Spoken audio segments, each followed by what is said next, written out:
Welcome to Cosmic Comics, Games and Collectibles, your zen of geekism.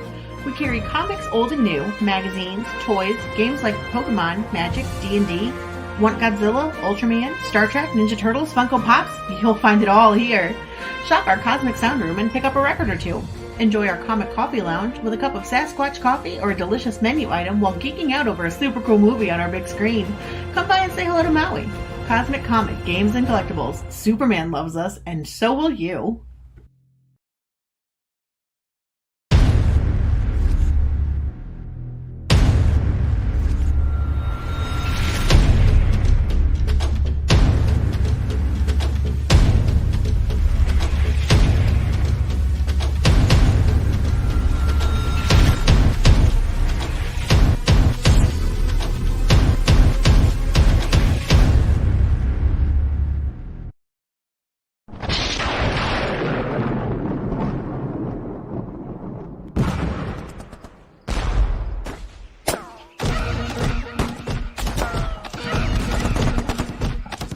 Welcome to the jungle, where the king of beasts seeks revenge. ZADAR, the Savage, now on Kickstarter.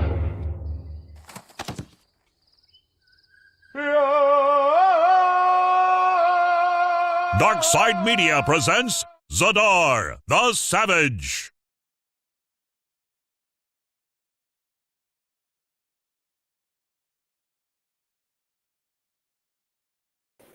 And that is how you set a new high bar for your campaign trailers. Challenge has been thrown out there, folks.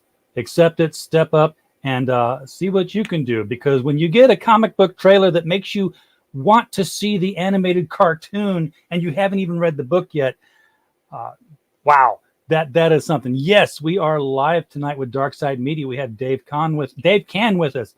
Gosh darn it, I even asked him how to pronounce it right, and I still can't do it. Darn you, Madeline Kann, for being in the back of my mind all day. Young Frankenstein and all that good stuff. Dave Kann is here, and he can talk about this book much better than I can, let's hope, because I'm stepping all over my tongue tonight. Let's welcome Dave to the show before I embarrass myself any further so we can talk about ZADAR. Dave, welcome to the show. Thank you. Thanks, RJ. I really appreciate being here. And thank you for the great opening. That trailer is one of those things that we really wanted to try this time to kind of knock it out of the park, to do something a little bit more animated as opposed to the vector art that we normally do for some of our other campaigns. How long did that take? Well, we had 4 guys, and it took us 2 months. It took us about a month to build the ZADAR character himself, and then 3 to 6 weeks to do the rest of the animation. But the thing is, now you have long. Now you have a 3D wireframe of ZADAR, and you can do a lot with that now that you've got it. It's not just the animation. You can 3D print action figures and statues, anything you want to do with it now. Yeah, no, absolutely. I mean, I got into this a few years ago when we started doing Lovecraft PI, and we had done a similar thing. We had done a high-res animated trailer for that. And what I had learned off of that is we had taken our character Lovecraft, as well as Hannah and the Deep One. And once we were done with the trailer, I sent it over to, because there's 2 ways to do the animation. You've got people that could do the animation, the sculpts for the rigging and the animated aspect. And then you've got folks, sometimes they could do the same thing, but then you got other folks that can prepare for 3D modeling. So that's what we did with the original characters that we had for Lovecraft, the Deep One, and Hannah, is I created them into 3D models. And so after going through all that years ago, we decided, why not try it with ZADAR? I mean, he's much more animated than Lovecraft, and we came up with our own version of this kind of noble savage. And so he's got his own scars, he's got his own markings. So that's what's kind of fun about him, is that we can definitely, make him in kind of a unique statue of our own. Yeah, and you have done these sculpts for a while now. I'm actually familiar with some of your work because I've seen the sculpt that you did for Mike Shea when he did the Miskatonic High. particularly the Miskatonic High Lovecraft PI crossover that you guys did, which is Right. probably, if not the first, then one of the first, and certainly one of the better of the crowdfunded independent market crossovers. Because thank you. Not only did they meet up, but you managed to do it while keeping it in canon of both the stories. It happened. It's not a what if kind of, hey, they met in this little story, but it didn't really count. It actually counted. It was that was an extra step that made the stories much more enjoyable. Well, thanks. I appreciate that. I mean, that's one of the things when I went into it, I didn't want to, I don't know if I'll ever do anything outside of canon. I mean, to me, it's a lot more fun keeping things in canon, only because at the end of the Curious Case Reanimator, I had a pretty good idea where I wanted to go for the next 2 books, but then the crossover kind of fell into my lap, and when that all turned to events, I said, well, I mean, I could just kind of do the easy thing and not have any canon, which would disrupt my story as it is. But I was like, you know what, screw it, I'll put it into canon, and I'll just kind of just retool what I had already had in mind for the next 2 books, which is what I've been working on now for the last couple of years. So it's been great because it's pushed me in a whole new direction of wherever I thought the story would go, and it actually will serve the story a lot better in the long run, because what I have planned, it definitely required us, doing this crossover, and then our character Lovecraft going into Dreamland and kind of experiencing all that stuff for what's to come for that character. So, for us, it was very exciting, and I'm super happy that that we did it. And it was just, Mike's great to work with. Mike and Ryan, I love those guys. I mean, we've been working together for a long time with those books, and I couldn't be happier. I mean, I think we came out with a really stellar project. Is that going to happen again, or is it are there any plans for it to happen again? I guess it always can happen again, but have there been any talk? Mike and I, we've kind of left it because that took for both of us, it took a little over a year for us to put that whole campaign or both campaigns together and all that. So we're branching out doing our own stuff at the moment, but we're obviously both ready to go at it again. I mean, we left some stuff at the when we did the trade paperback for the crossovers. We added about 20 pages, and so each of us added in our own little epilogues to the story, and it takes our characters in different directions. So one of the things that my character can do now is he can skip and jump through a reality, dimensional time, and dreams through a device he gets from Yamotep. So anything's possible at this point with the character. Oh yeah, it's a multiverse at this point. Definitely. Which almost a whole sideshow, but it seems to be in vogue now. Sure. I know that the television series with the Flash and the Arrowverse, they got all the hype with the Crisis on Infinite Earths, and now they had the multiple Earth thing going. Now Marvel's jumping. I guess Marvel's technically always had that too, but they're really pushing it into the normie world, because we're going to see it in Spider-Man, we're going to see it in Doctor Strange, probably use it in some way to reboot the whole MCU, to bring in X-Men and Fantastic Four or whatever. And now you've got this as well. But aside from that, I could talk about multiverses. I grew up reading about Earth 2 and Earth S and Earth X, and I was not confused at all. So I did not understand why DC felt they had to do a Crisis. By golly, I was in middle school, and I was like, oh yeah, they vibrate on they're in the same space, but different vibrational rates, so that they're not occupying. It's perfectly normal. Yeah. Right. Well, I was just going to say, I used to lay there and buzz and try to move to one, but I wasn't a normal kid. I was just a middle school. Right, of course. Yeah, no, we were all there once. Well, what I was going to say with the multiverse, I think being steeped into the Lovecraft world now for quite a few years, I think he was one of the forefathers of that. Because if you look at all his original works and then all the authors that he surrounded himself with, who were a lot of his friends, they shared ideas, they shared concepts. One of the things I liked about Lovecraft a lot was just his way of working with other authors and allowing them to kind of expound upon what he had created. We wouldn't have such a deep mythos with all his characters if we didn't have all these other artists and authors over the years you know, kind of dig deeper into what he was even just starting, and I feel like even a lot of his work, even to himself, I feel is almost a sketch to what everybody else is kind of, expanded upon. And so for us, having the Lovecraft, our own kind of mini Lovecraft multiverse, I guess, within the confines of our Kickstarter campaigns is, it's, I think it's kind of unique in that little fashion, but it's not something that hasn't been unique for a long time. I mean, I think it's been in just different forms. And like you brought up with, Marvel, DC, all these guys that are doing it now. But, I mean, even with ZADAR, early on, we had, back in January of this year, we had decided to do Tarzan, try to do the Untamed because it was a public domain. Right. And so that's where we were going to go for it. What's that? I'm sorry? It's still difficult to use even when something's public domain. I think they've been finding that with Conan. Yeah, that's what we ended up finding out, because what ended up happening with that is, we decided to do the story. It was public domain. We're like, okay, let's just do it. And we always had a kind of a backup plan that if it didn't work out, we would go with, a ZADAR type of character name. We hadn't quite figured out the name yet at that point. But then about halfway through production, we were looking more into the laws and legal action aspect of it. And we figured, it's super gray in a lot of ways.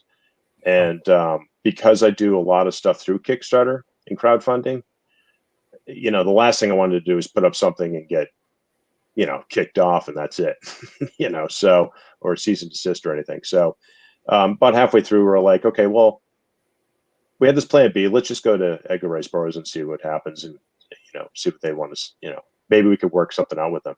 And we had, had finished the inks of the book. We had sent them the inks and the script, and told them what we had planned to do, and they were actually ecstatic. They liked the idea a lot. We had several phone calls with them, which was quite pleasant. But then when it came down to pulling the trigger on it, just both sides couldn't meet in the middle. Yeah. I think we just kind of creatively wanted too much on both sides. So, we ended amicably, and, we decided to go for ZADAR. And that name we had come up with back in the spring, I guess. So we had always kind of planned on, utilizing that as a second name. So I think it just kind of worked. And, for us, it frees us up a lot as creatives. Sure. You can go any way you want. Yeah, we could do anything we want. And the great thing now is that we've, because we had decided to put, make it into the our Lovecraft PI world, because some of the timeline stuff we had created, I had already created with Lovecraft PI, kind of fits into that ZADAR mythos. And then because of, just when we were pulling from Edgar Rice Burroughs' stuff originally, he does a lot of stuff where he goes to these, back worlds where there's pterodactyls still and dinosaurs, Sure. a little bit, Ant-Man and all that type of thing. So, and then when you read about Lovecraft and Edgar Rice Burroughs at the time, Lovecraft was borrowing from Burroughs, and, everybody was always kind of like, picking each other's tree for, little new little fruits that were growing. So I think for us, it's one of those things where I think it'll work out really nice, because we have issue 1 right now that's on Kickstarter for ZADAR. And then issue 2 will have come out in the spring, and then that's when we'll introduce Lovecraft in that as an appearance. But at that point in his life, he's like 20 years old, so he's a rookie. So it's actually kind of fun playing with that character that's 15 years younger than he is right now in the books. That will be fun to see, because he hasn't learned all his stuff. Dave, are you familiar with with Philip Jose Farmer's Wold Newton theory that he's put out there? No. It's on his website, pjfarmer.com. But the fact that you bring in ZADAR and Lovecraft and talk about how, the same timeline and stuff, Farmer put out this theory that there was a meteor strike in the Wold Newton area of Great Britain, and that whatever radiation was on that meteor affected families in the immediate area. And these families had timelines that went into the Holmes, went into the Doc Savage family tree, went into the Tarzan family, the Greystoke family. It was just like, yeah, they're all related and they're all tied back. He has a very tangled pedigree of everybody and how they go back to that one area to tie it into this unifying thing. I didn't know if you were pulling off of that, because I know a lot of authors have used the Wold Newton incident as a catalyst for certain things. No, actually, not at all. I'm honest. To be honest, I'd never heard of it. I'll look it up. But yeah, no, it's one of those things where, just reading a lot of ERB's works and a lot of Lovecraft's works, there's definitely some overlay. And even when you read some of Jewel of O'Pare, and then you read Shadow over Innsmouth, there's similarities. And obviously Lovecraft,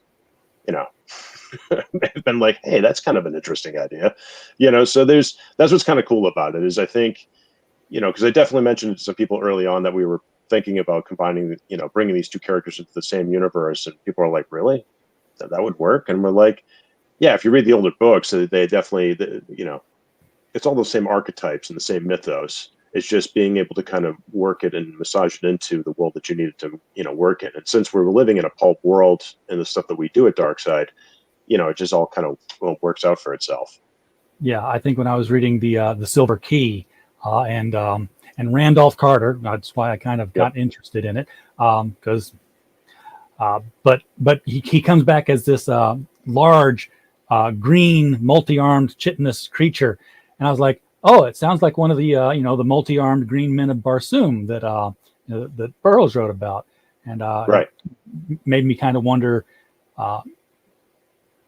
Little short story I put to the side, never did get back to. I write other things. I write The Destroyer right now sometimes. That's great. But I just put it to the side. You're like, wow, what if they were the same universe kind of thing? And that's kind of what you're doing now with ZADAR and Lovecraft. Let me bring the page up, because we keep talking about it, but we haven't shown anybody the artwork yet. Sure. And folks, the link to this, you can't miss it. It's below the video screen, and it's at the top of the chat. You got 2 shots at this. You can't screw it up. Okay. And it'll take you to a whole new screen. This one will stay open. You won't miss anything that Dave's got to say. So feel free to throw money at it while we're talking. It's okay. So let's take a look at this. What do we have? Because this is, it's ZADAR the Savage, welcome to the jungle. Yeah. So we have our character, ZADAR is James Ravenwood, and Rose is his wife. And, it's saying, it follows the noble savage, the old, kind of tropes of the old Tarzan type shows and what we were going for that. So there's a lot of the throwbacks to that. I mean, I grew up on the movies and the old 50s and 70s TV shows. I was a Johnny Weissmuller guy. Oh yeah. Same here. And it's one of those things where, for me, I've read very little ERB back then, so it was kind of like having the old nostalgia in my head, and then just going and starting to read some of the ERB stuff, and it was like just kind of like assimilating those worlds, and it was just kind of a lot of fun. So when we took ZADAR, like I said before, we were using the Untamed, but what we discovered in the Untamed, that there's a paragraph in there that was, just kind of a quick description, and that was it. And when my writing partner Ryan Madden and I were looking at this, we were like, "Hey, you know what? We should examine that paragraph." And so when we did, we explored that and just made that into the first issue and expounded on that. So there's not much of the Untamed left in the first book at all. And then from there, we just decided to go in our own kind of direction of what we're, for the rest of the series and stories that we're going to tell. But for this, I was super happy to get Simon Bisley, who's known for doing covers for Lobo, Batman, Judge Dredd. He did the cover for us. I mean, that's Bisley. If you ever see Bisley's work, I mean, he's up there with Frazetta. The muscles, the veins. It's just, yeah. I mean, check the muscles on his arm, see if he hit anything in there, because he's known for that. Yeah, exactly. And exactly. I think I see one. So, we're super happy to get Simon. He's going to do the next couple of covers for us as well. So, and then we have Pablo de Bones, who's he's a new illustrator for us at Darkside, and his work has been awesome. I mean, His line work's interesting because it's a lot lighter than what Daniel's work is in Lovecraft, because Daniel's work is a lot more noir take on it. So this, I wanted it to be a little lighter line work, to kind of harken back to the old Sunday comic strips, because those were the old stuff that the Noble Savage type of comics that read the Conans Alex and all Raymond stuff. Yeah. Yeah, exactly. So that's kind of what I was going for the line work, and then Damien Pinalda, who's our colorist, he's doing. Again, we wanted to kind of harken back to that, kind of the Sunday comic that lush but pastel-y kind of look. So we, that's kind of how we were going with that. Yeah, so we start off here with. Thank you. Yeah, we start off here with ZADAR and Rose meeting up when they're 18 years old, and then it jumps forward. She's basically writing this in her little diary as they're celebrating their wedding anniversary. And it picks up when they're both in their kind of early to mid 30s. Yeah, I was following this. I'm like, okay, there's no words, so I'm not sure how fast this is moving. But it's like, he just saved her from a leopard attack. Let's go swimming. So the lettering will probably. Yeah, definitely. Yeah, we're actually finishing up. Damien will be actually done with or finished, I should say, with our colors by this weekend, and then Joel, our letterer, and Ryan and myself will start hammering this out next week. So before the end of the campaign, we'll have the letter pages back up to replace these. Now, it looks like your ZADAR is sticking with the loincloth all the time. Yes, sir. So is he? And I know a lot of people, if they grew up with the Johnny Weissmuller Tarzan, they're pretty much stuck with the me Tarzan, you Jane, and totally miss out that Lovecraft's Tarzan was a very educated man who, what was it? He could speak French but read English because he taught himself to read from a primer that he found.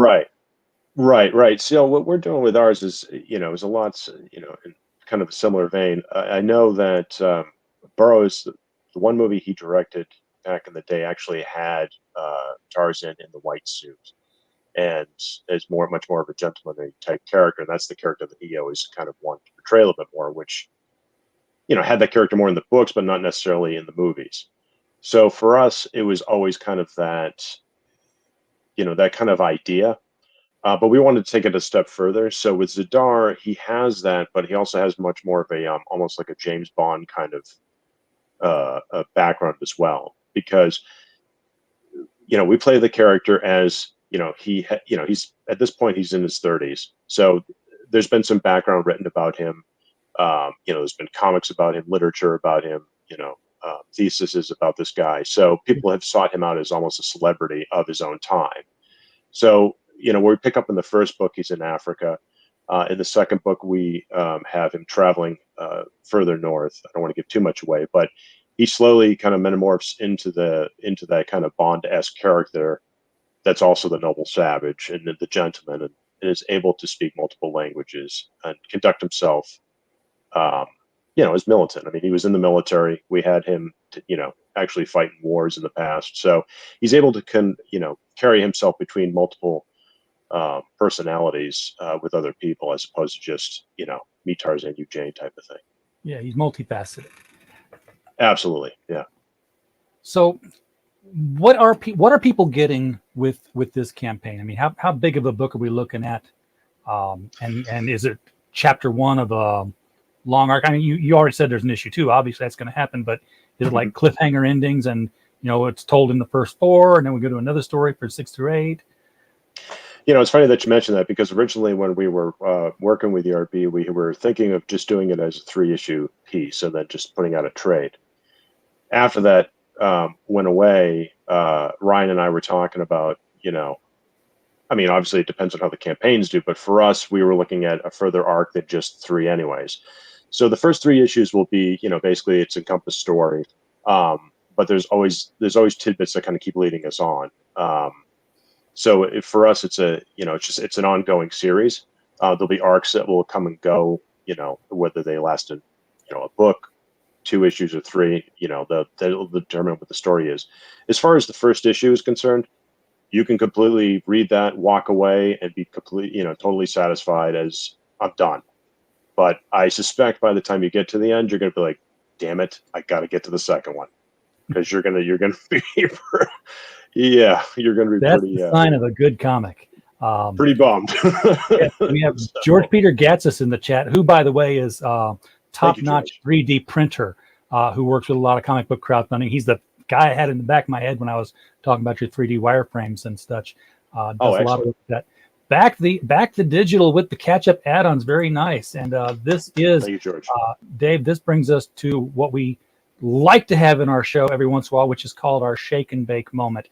And it goes a little something like Shake this. and bake, and I help. So Nice. thank you, George, for helping on this one. Every backer helps. You're at 22-21 of $1,000 goal. What do you really need? Because let's face it, we know $1,000 does not make a comic book, and certainly not one of this caliber. No, I mean, if I told you, you would, your jaw would probably hit the floor. Let's say 10. Sure, sure. Yeah, sure. That would be nice. No, I mean, we always, I learned with Kickstarter a long time ago that, because our first book, when we did Lovecraft PI about 10 years ago now on Kickstarter, the first issue, actually, we had put a lot into it. We hadn't finished it. And, we had a lot of setbacks and there was a lot of issues. So one of the things that, and even today from campaigns that, that I still do, I'm learning my mistakes and just, forging ahead and making them better. But what I do now is I'm in a situation where I can at least put the money down to get the books done.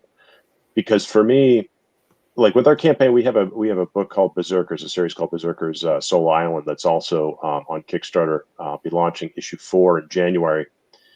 And that's an 8-issue series. Now that series we had been working on for 8 years, and we just didn't know when to put it out, if we want to do it per issue, this, that, and the other thing. And I said, you know what, let's get the whole series done and then just start putting it out every few months on Kickstarter, because I find, at least with our fans, and even myself as a kid growing up and buying comics, it's like I always like to have them, every week. I mean, I know you can't do that necessarily on Kickstarter all the time, but it's a lot harder. Yeah, the expediency I think is really key, as opposed to waiting like a year or two down the road. And I know with us with Lovecraft PI, we're a little delayed only because we put out the crossover and we have him as inserted in other things, but you're still seeing that character. It's not like he's just vanished for a couple of years. Yeah, it's not like you can still read Lovecraft PI, just not in his own title at the time you were expecting it. And this is the same thing. Speaking of, the crossover, this same thing that Mike Shea and his guys do. They did like, I think 5 issues completed before they launched the first one, so that they can continue to release on that every 3-month schedule. They're 13 issues in now. 13th one, I think, probably in the mail tomorrow, because I know it's finished and the digital stuff has shipped. But you've been doing this for 10 years on Kickstarter. I guess Kickstarter really has been around for 10 years or longer. It's been around longer than that. I mean, it's been 10 years since I've been doing Lovecraft PI. I tried doing like short films in there earlier on, even before that, which, didn't go anywhere. It's just because I was, it was a new, it's a new animal to try to kind of, figure out, how to utilize it, how to build your fan base and so on and so forth. So, with Lovecraft, it taught me a lot. And then when Mike and I chose to do the crossover together, he taught me an immense amount about it as well. So, I think every campaign is a learning experience, because you really don't know. I mean, you can have an idea how you're going to do, but, it's the idea and then the reality, I should say. So, what I would like, a lot of times kind of happens, and sometimes I'm surprised, and sometimes I don't even hit close. And then other times, you're just like, okay, here's the reality. We're going to hit this and we'll be happy with that. And to me, as long as I'm getting the material out there and I can kind of keep doing it and build a fan base and eventually it'll pay off, that's what I kind of aim for. I mean, I can't do it forever like this if it's, not in more of the gains, but, for right now, I feel that we have such strong products, and stories that we're doing and stories that we're telling. Um, you know, I think there's room to grow for people to find us. So, Dave, why did you choose comics as a medium for storytelling? Well, I have been working in movies for for quite a long time, since I got into it in the late. Well, I was in Jaws 4 in 1987. As a close-up character in a marching band that we were, playing tunes there while the one of the Brody brothers was getting eaten. And then after that, I got into film, moved out to LA, and that's what I wanted to do. So I made movies, worked in movies for a very long time, and then just wasn't like fully satisfied with, it took me a long time to get films made on my own, and I had shot and directed a few, but again, it was always, not enough money, not enough time, not enough this, not enough that, and it was very difficult. And it just takes an exorbitant amount of time.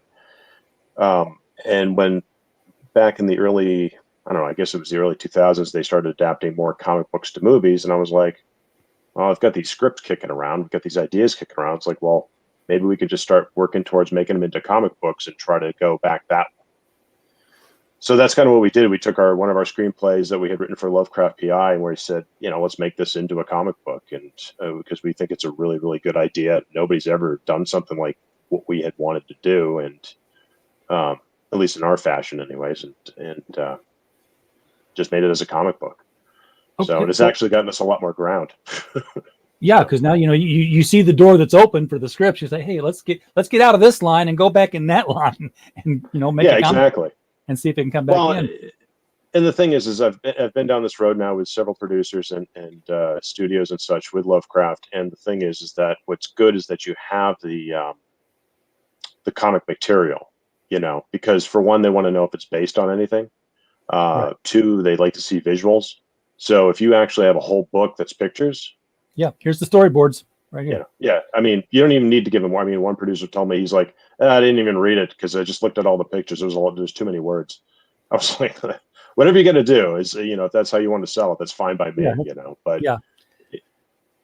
So coming from that background, do you have any insight into why it is that when they do get a comic book property that does go all the way through to greenlight and production, it comes out the ringer looking almost nothing like the comic book that went in? Right. Yeah, I mean, it's almost. I think the same can be said also for novelizations, I guess, to a degree. But with Stephen King's written a bunch of things that made it to film by title only. Yeah, no, of course, and take his name off, and but I think with comics it's interesting too, because I have the same complaint, I guess, because the storyboards are there, and a lot of these series, they've been around for a long time, so you do have quite a catalog of imagery to choose from, as opposed to just kind of mocking it up.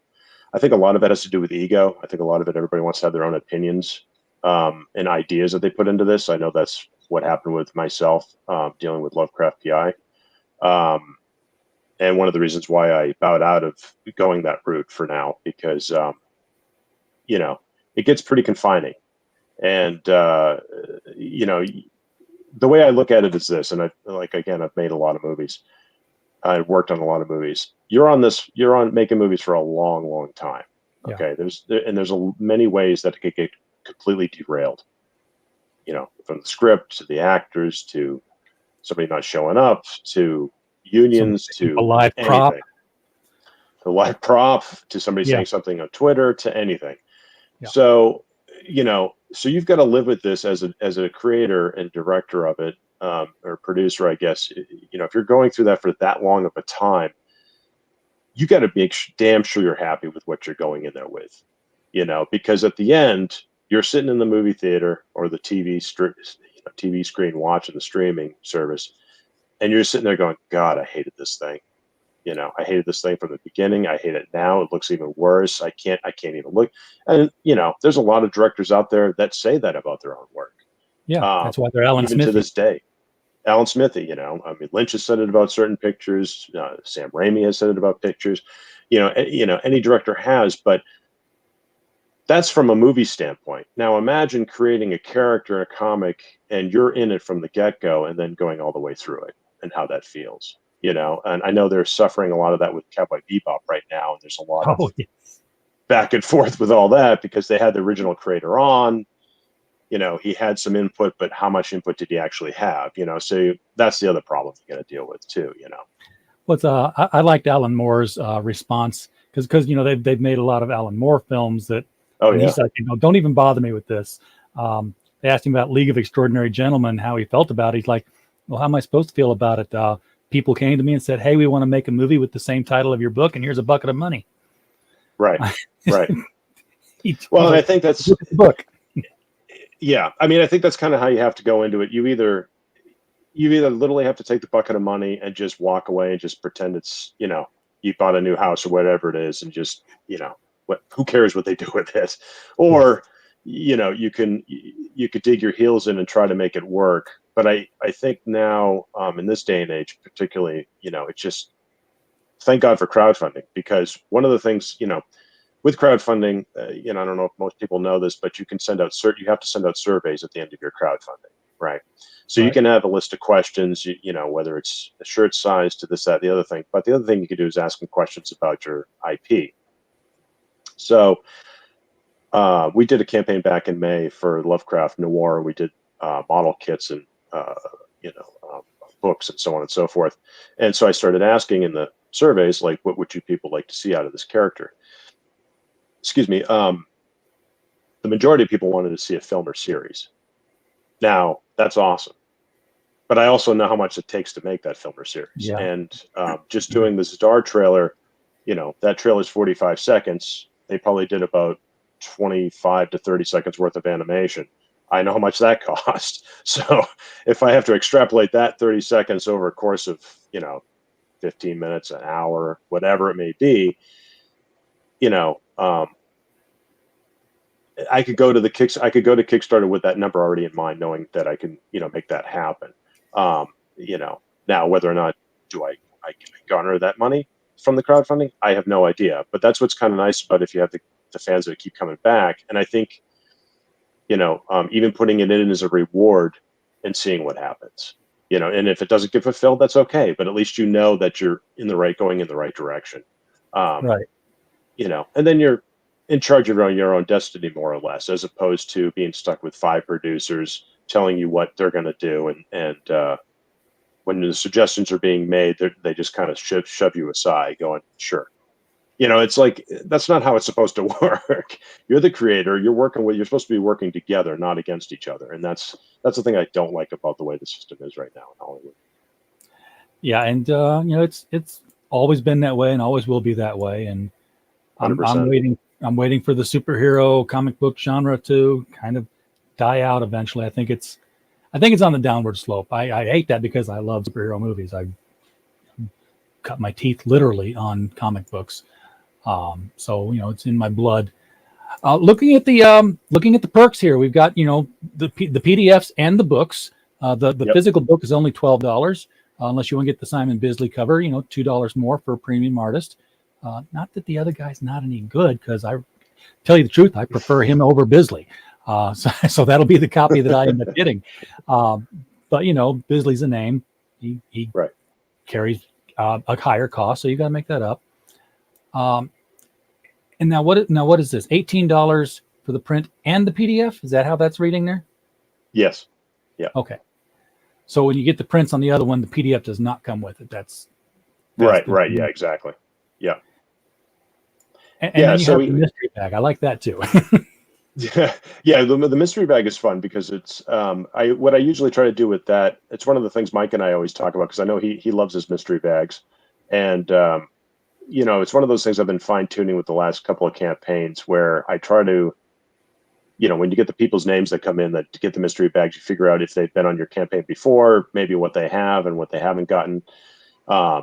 And so what I try to do is adjust it to that. So if they've never been on one of the previous campaigns, I try to give them something out of that so that they can kind of catch up a little bit, you know, or I'll put in maybe a signed issue of something that I have that's, you know, from that I've never sold before, you know, that's kicking around in a back issue. from what we have in stock. a So good way it's to clean like up you kind of tables. never. What's that? I'm sorry. It's a good way to clean up your back stock. Yeah, exactly. So you really, don't know really what you're going to get, which I think is kind of fun about it. So I scrolled down quickly here because this is That's all right. a better representation rather than what's on the right-hand side here with no pictures. It's just text. Because I saw that there's a pin, and I wanted to see what the pin looked like, and it's the logo. I'm assuming this is a back pin, sort of a tie-tack kind of thing, Clisson pin. Yes.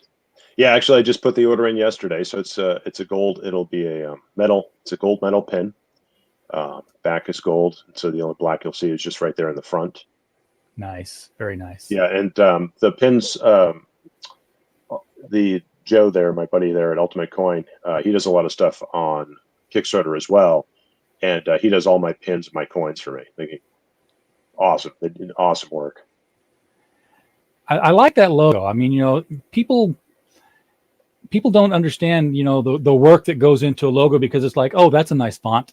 And I'm like, nope, there's no font for that. Trust me, I looked for one when I made the thumbnail, and I just went with the. Oh yeah, no, that's cool. Yeah, no, it's I went with funny. the closest things I could find there. Right.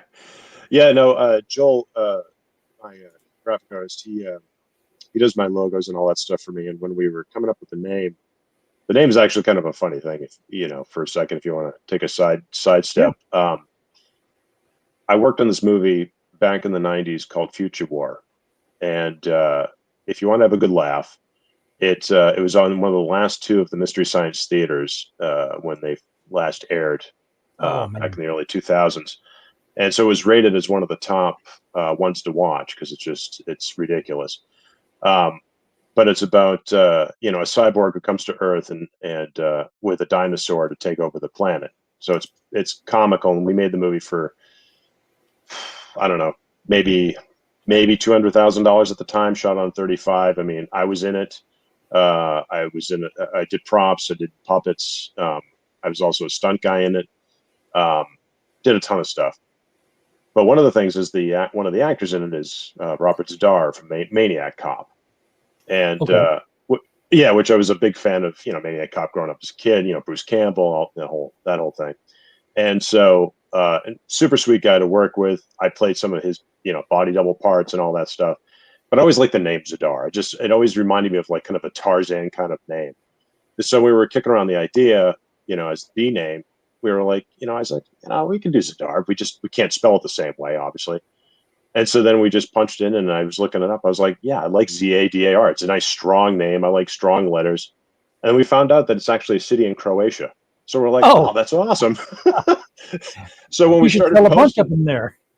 Well, what's funny is we, Ryan, when he was posting on his Instagram, there was a gentleman from Croatia that was like, super happy that we're actually, celebrating the name. He was like, I'm from the city. That's great. So that's, little trivia where ZADAR come from. One of our staff, Stu Moran, just did the review on Maniac Cop 2 and 3 because they released them to Blu-ray through Arrow. So nice confluence there. Maniac Cop is coming back up again. Wow, that's funny. You can also get the signed. What is this? The signed copy and the digital.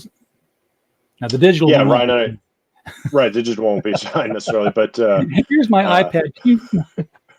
Yeah, exactly. The USB drive. Yeah, no. So Ryan and I will sign that one for you. And then we have that's 35, and you can get both. Yeah, so that's double the covers. Yeah, so you get one of each. And then this is what I see. I like to see retailer tiers because that's what I call this. Yeah, well, you even got it that there. Retailer tier, 10 issues. Yep. $90. That's discounted to $9 per issue. There actually are retailers who do like to carry the crowdfunding stuff. They don't. They're a little more open-minded than a lot of other retailers who see this as competition for them.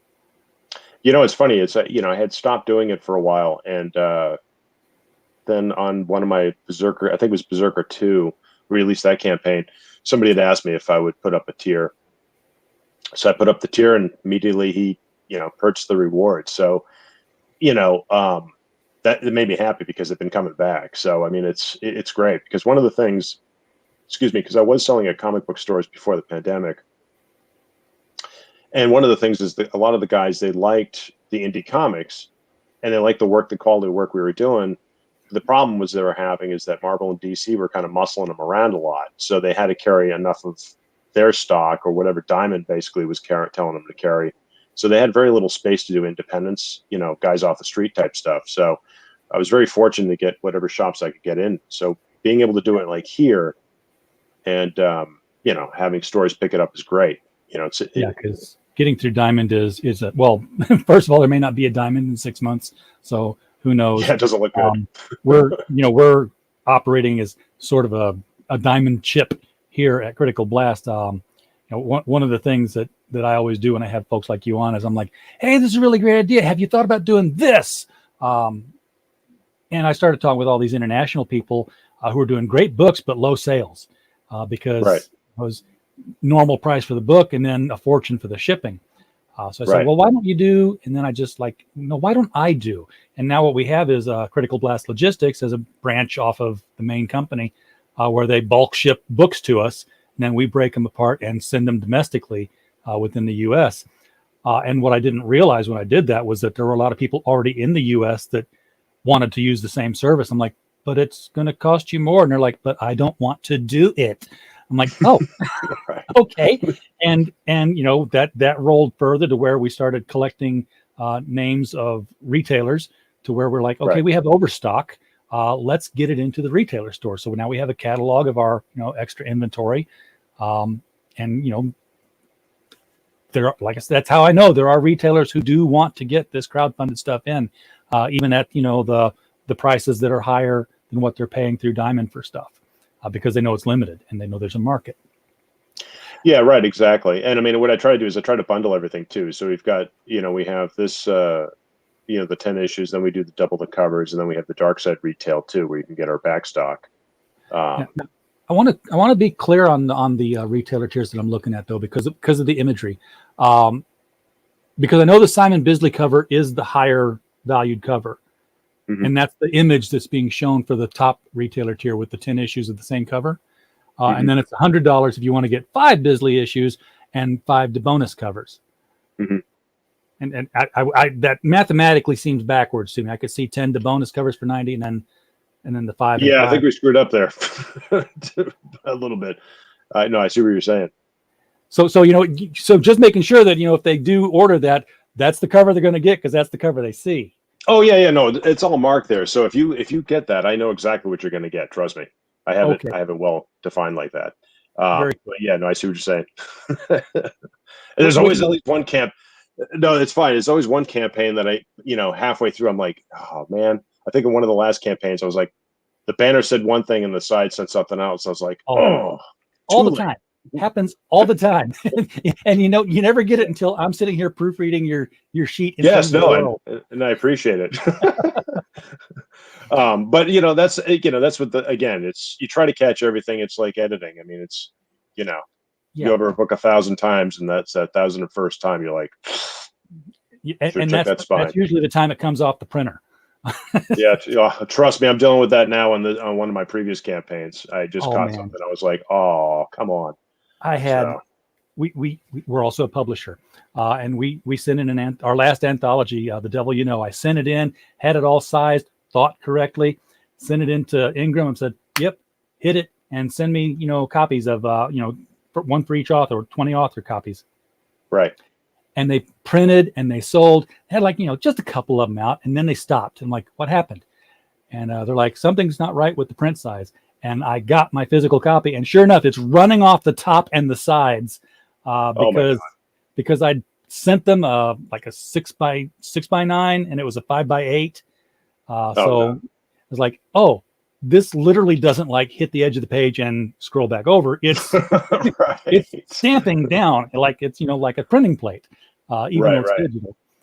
So yeah, for us it was we did a hard cover series for the Lovecraft books, and I printed all 3 books at the same time: the Noir, the colored Curious Case, and Shot in the Dark. went over the proofs, sent them all in. Everything was all good to go. I get the books. I'm halfway through shrink wrapping them. I noticed the spine of Shot in the Dark. It's not Shot in the Dark. It says The Curious Case. I said, oh. So the book is correct, except the spine is wrong. Yeah. Man. I went in and I looked at the proof. I was like, damn it. I just completely missed it. And it's like three of us that missed it, and it just printer missed it. It was like, oh, come on. We sent off Bulletproof Origins, our young adult superhero novel, the hardcover version.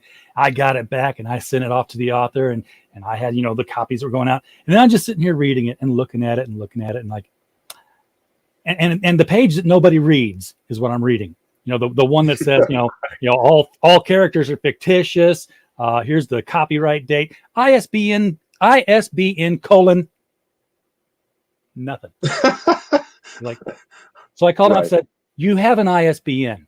This is what it is. We paid for it. It's just not there. It'll be on the paperback. Right. But it was funny because I was I was signing one of our books, and I opened it up. I was like, huh. The front, because you have the end pages, and then we had like our Miskatonic logos on one of the black pages. It was upside down. I was like, okay, turn it. Oh, the entire book was upside down and backwards. I was like, wow, that's interesting. And so I started freaking out. I was like, oh my God, because I didn't check every single one. And I was like starting to go through them all. And I'm like, okay, they all seem to be fine. So this one is just, they all seem to be fine as far as I found.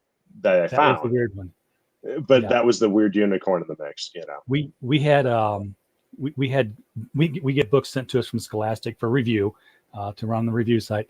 And I got one graphic novel in hardcover from a talented creator. I love the guy. Everything he does, I want. But I was reading it. It's like, this section's not making sense. These three, and I realized, the pages are out of order, and which made a huge difference. So, I had the email for the PR guy who said, hey, we're going to send you the book. I'm like, thank you. I said, hey, love the book. Note, when you actually go to print with it and get out of these ARC copies, these pages here are specifically out of order. And he emailed me back within half an hour, says, thank you very much. We will correct this. And then I interviewed the guy on the show, and we do the after interview talk when we're offline, and he held the book up. I'm like, oh, you got one of the ARC copies? He's like, no, this was the real thing. I was like, oh, I had the ARC copy where they had the pages out of order. And he's like, oh, that was you. was not an ARC copy, was the ready to ship copy, and they pulped 40,000 books. And 40,000. Oh my God. Yeah. It's like, but it had to be done because the story was just ruined with the way it just hopped around in time there, and it didn't make sense. Oh my Lord. So yes, I offer my service as proofreader to any graphic novelist out there because I know how to read a comic. I appreciate that. No, I'm not saying you specifically. I'm just throwing that out there because it's. Well, no, it's actually funny that you even bring that up, and it's so important because when we did Shot in the Dark, I'd never done a comic book in my life. I was just trying to basically, hire the proper artist and trying to get the story whittled down. Because I wrote screenplays for a long time. I've never written a comic screenplay or a comic, script. So they are very different. And so trying to whittle that vision down is really, really tough, in a visual sense for me. It took me a long time. By the time we did I think it was the crossover. Yeah, I think it's when I did the crossover. I decided, because it was after Curious Case. When I did the crossover, I decided to hire, an in-house script editor. And so Francisco has been awesome because I'll send him, he works with Daniel and Pablo and all my guys. So I'll send him my script, which I write it as, as best I can to a comic format. Sure. Then he'll go back and proof it for me, go over it and make sure that everything kind of, is in place where it needs to be for panel configuration and so on and so forth. And then I'll get it back, make some notes. But the proof is in the pudding because every book we've been putting out since then has just been a lot tighter, and we really go through it with a fine-tooth comb all the way to the bitter end. Yeah, the ones I have had the opportunity to read have been really good, and I'm looking forward to reading more of them. But yeah, the comic book script is a crazy animal because a screenplay has a format. A novel manuscript, the William Shun format. You download that and you start typing into it, and there you go. But Right. comic scripts range from, hey, Jack, Spidey fights Doc Ock at a bank robbery and trips on a banana peel. Right. Do it. To, Alan Moore saying, page 1, panel 1, upper left-hand corner, there's a butterfly at the top of a lamppost burning gas. It's how much art direction you want to throw into it is. Well, that's, with the Curious Case, I think the first draft for that was 180 pages that I wrote as a script. So to whittle that down into a actual graphic novel was, it took me a long time to try to get that thing worked out. It was tough. Let some of the art tell the story. Well, that's what it turned out. That's what's, once I figured that out, now it's like polar opposite, because Ryan, he produced one script a long time ago. And so for him, it's, he's kind of, back in the saddle again, doing this new for him. So, when I go over the script with him, I said, just let Pablo do once Pablo gets the artwork in, we'll just strip away the words and only put in exactly what we need to say, There you go. And that's what these hardcovers are here. This is the $250 set that is, the Lovecraft PI Shot in the Dark. Is that ×5? Okay, so these aren't hardcovers, and these are no, these are the soft covers. Yeah. Okay. I was misunderstanding. So you get five of all of these. That's a good retailer tier. $250. Thanks. Yeah, we try to, we always try to figure it out what would work best. I'm always open to suggestions from comic book folks. And there's, and here we're selling Bisley's. I have Bisley's original piece sitting here right across from me. Wow. Has nobody taken that yet? No, which is, it's funny because I go online and I try to see what we're looking at, and he does have a lot of fans. So so that is the original Bisley plate piece, and it is quite glorious looking at it. Real life. And you can get a sketch by him also for the 2,500. Yes. Yeah, it's a sketch of it too, which is actually about the same size. Okay, so it's the sketch that became the painting. Yes, correct. I see. Okay. This is. I can't believe that hasn't gone there. There's the sketch here. They were flip flop from the other order. So if you're a Simon Bisley fan and you want to have your hands on some original artwork from the man, you got 2 shots here. And to have a painting by him, a full color painting. How big would you say that is? Just ballpark. Is it like 11 by 17 or larger? I think I might have it in the description there. I think it's 19 by 24. It's pretty good size. Should say somewhere. Every time I cover over that thing, it locks me up. Okay, here we go. I know it's one thing. It's Kickstarter's a little temperamental. Yeah, 18 by 25. 18 by 25. Okay, that's a good size. Kind of an odd size. You can frame that. You could definitely frame, and it's it's on a sturdy board too. So, and it's he sent it on attached to a piece of wood. So that's how I'd send it to you. Is I'd send it exactly how he sent it to me. So that's excellent. And what I love too is on the back of it, there's just doodles and stuff like that. So I just I collect art myself, a lot of original artwork, and I always like the kind of the mishaps around the edges. Yeah. You're also selling some of the bonuses, original artwork from the interiors here. That is really so that's all Pablo's. Yep, Pablo's work. Those are the interiors. They're also sitting right behind me. They're about 11 by 17, maybe a little bit bigger. Yeah, Bristol board. Yeah. I guess whatever the blue board stuff is that people work on. Wow, every page here, just any one of these look great on a wall. Especially if you're a fan of Jungle Comics. If you've got Bamba, you've got Sheena, you've got Mike Walters left. He can't help me now, but he's been going over the Golden Age books on his channel at the mic stand, which he's just now starting up in about a minute and a half. Nice. But he was going over the first appearance of Sheena, Queen of the Jungle, a week or so ago. Well, one of the things that I'm happy with too is that we don't normally play, because normally we work all digitally. My artists all work digitally, so to have Pablo have any artwork that's old school is great, and the same with Biz. Normally, Paul Shipper does my covers for Lovecraft, and his is all digital. So Yeah. having Bisley as the cover artist is pretty nice on this to have the actual tangible piece. That's the thing I don't like about digital is that you can't buy it afterwards. Yep. Except I found a way to sell it now. So that this whole NFTs, yes, yeah, right. Yeah, I'm like I don't know. I'm just not that into it. And So then I'm we have our your little- IT guy, and it still confuses me. They're like, wait, now it's worth it because why? Because the code? What? I don't know. I mean, somebody will isn't figure it out a way to right-click? copy them, and then it's going to be over with. Well, that's what I think somebody was joking about right-clicking. You could just right-click those now. Yeah, you can save the image. You just don't get the metadata. Right, exactly. You've got so so we have, many add-ons here. This is cool. Thanks. Yeah, that's one thing I do like that Kickstarter finally started doing was the add-ons. So it's we do have quite a lot. We've got the ZADAR add-ons, so you can get the pin by itself or any of the issue versions by itself. And then we have the Miskatonic Supernatural Detective Agency, the Lovecraft PI stuff. You can get so all we the got 3 books. books out. And I'm going to start swapping stuff around in the next Kickstarters, like pulling some of the stuff out and just, putting it on a, quick moratorium for each campaign. So it's not always the same thing. So you'll start seeing a lot of art since we have so much product. And we also sell on Etsy as well. So I'll pull a lot of stuff off of this and switch it up. Yeah, I love the challenge coins. These things look fantastic.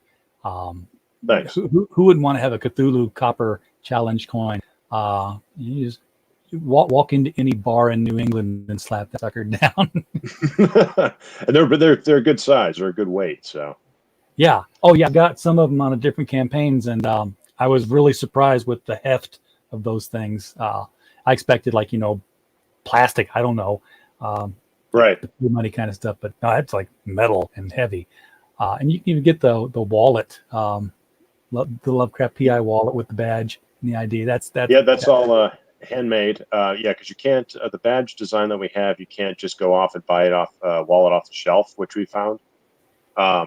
So I had these actually made by a gentleman down in Florida. Had the perfectly shaped recess right there in it to hold it. Yep. Yeah. Yeah. No, he cuts it. He has to cut them out for me. So I send him a badge and he cuts them up for me. Gets them all set. Very cool. You're just a trench coat and a fedora away from having the perfect. Well, it's actually funny.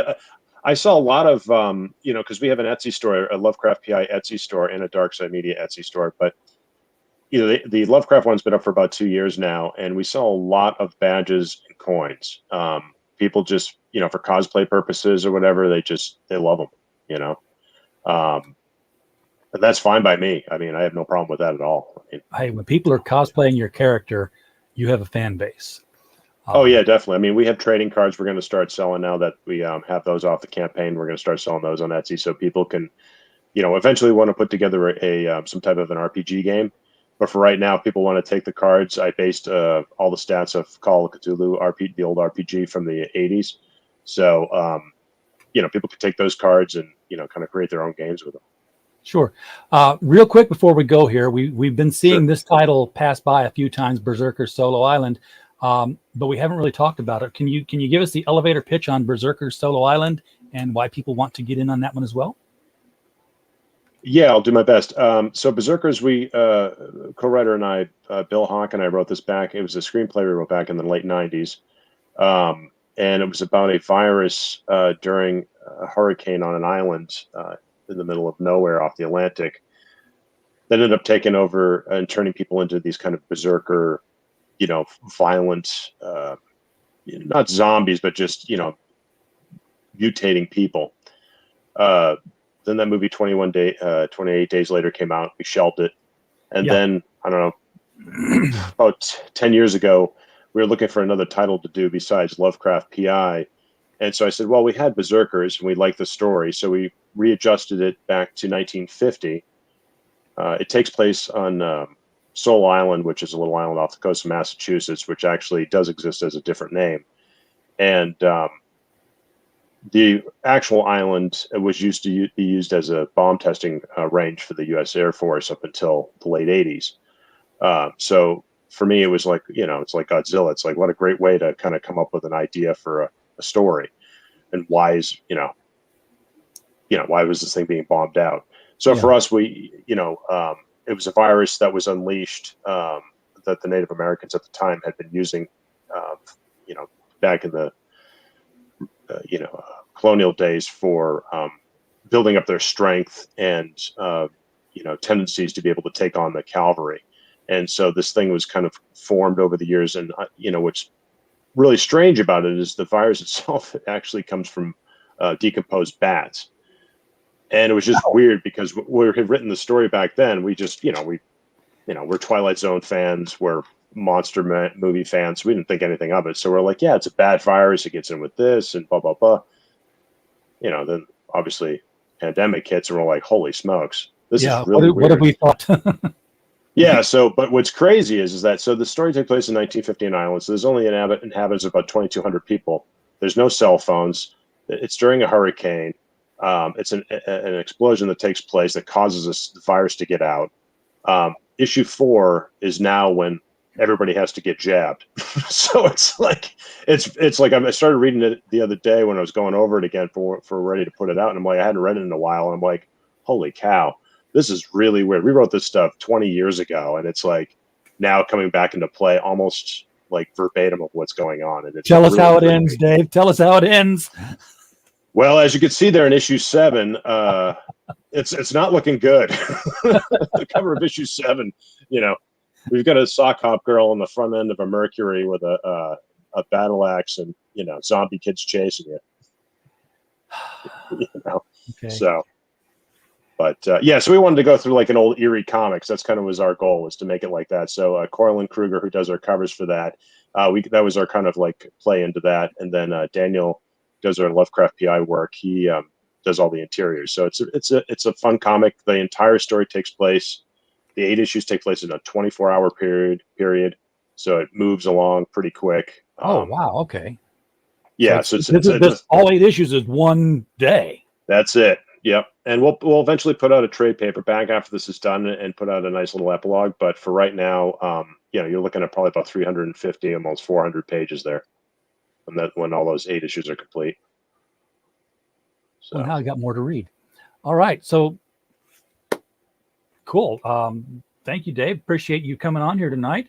Thank you, RJ. I appreciate it. There's not a clinker in the bunch here among all these titles, folks. So if you're coming in to see ZADAR, scroll down and check out Lovecraft PI, check out Berserker Solo Island. I do not think you're going to be disappointed. I believe that's what George picked up when he picked up the catch-up tier. Since there's no catch-up to ZADAR, it's issue 1. So right. Now is your Berserker Solo Island also in your Lovecraft PI universe?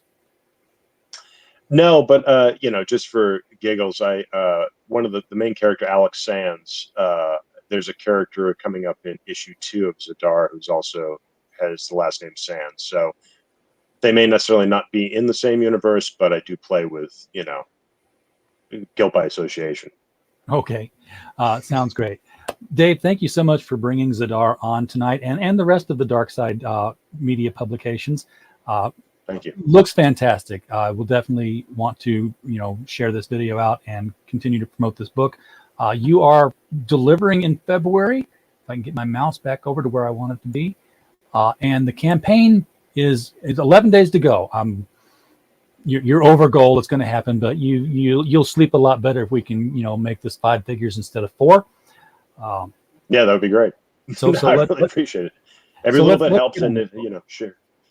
No, I was going to say, share. If we could share it, that would be great. The campaign itself. That's I never ask people to like my videos because if you don't like me, I don't want your false thumbs up. But please do share the video and put Dave out in front of your circle of friends, and maybe they'll do the same. And that's how we get this in front of more eyeballs, so more people can meet ZADAR. Folks in the chat, thank you so much tonight for being here. As I say all the time, we don't have a show unless you show up to watch it. We're just a tree falling in the forest. And as always, We just hope you had a blast. Good night.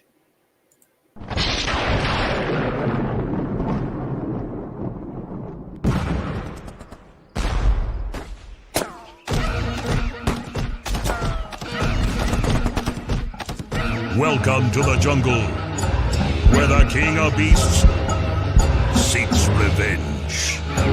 ZADAR, the Savage, now on Kickstarter.